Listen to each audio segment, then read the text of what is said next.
দেখো বন্ধুরা, আজকে আমি তোমাদের কাছে সুন্দর জিনিসের পার্থক্য দেখাবো। সুন্দর জিনিসের মধ্যে কিন্তু অহংকার থাকে।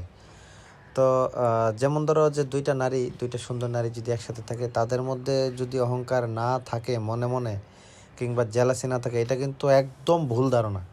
কিন্তু দেখো বন্ধু, গাছের ক্ষেত্রে কিন্তু ভিন্ন। এই যে এত সুন্দর সুন্দর গাছগুলো একসাথে রয়েছে, তাদের এক একজনের সৌন্দর্য অনেক সুন্দর করে ফুটিয়ে তুলতেছে। এই যে দেখো কত সুন্দর করে তারা তাদের সৌন্দর্য ফুটিয়ে তুলতেছে, কিন্তু কারো মনে এক বিন্দু পরিমাণ অহংকার নেই বন্ধু। এই যে দেখো, একটা গাছ কিন্তু আরেকটা গাছের সাথে যদি অহংকারী হয়ে উঠতো, তাহলে কিন্তু একজনকে একজন ধাক্কা দিয়ে ফেলে দিত কিংবা তারা হচ্ছে একজনকে একজন ছুঁড়ে ফেলে দিত, সৌন্দর্য নষ্ট করে দিত।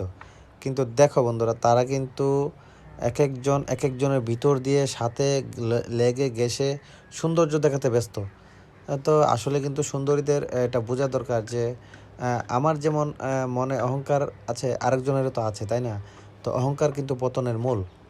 তো আমি মনে করি যারা সুন্দর এবং কালো এবং যে যেভাবে হোক, স্বাভাবিক অস্বাভাবিক, প্রত্যেকের জায়গা থেকে এইভাবে নিরহংকারী হয়ে বেড়ে ওঠা উচিত।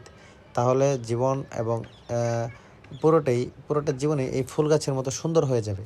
এই যে ফুল গাছগুলোকে দেখলে বোঝা যায় তারা কত নিরহংকারী, কত সুন্দর করে তারা দাঁড়িয়ে রয়েছে। তো আমাদেরও এদেরকে অনুসরণ করা উচিত।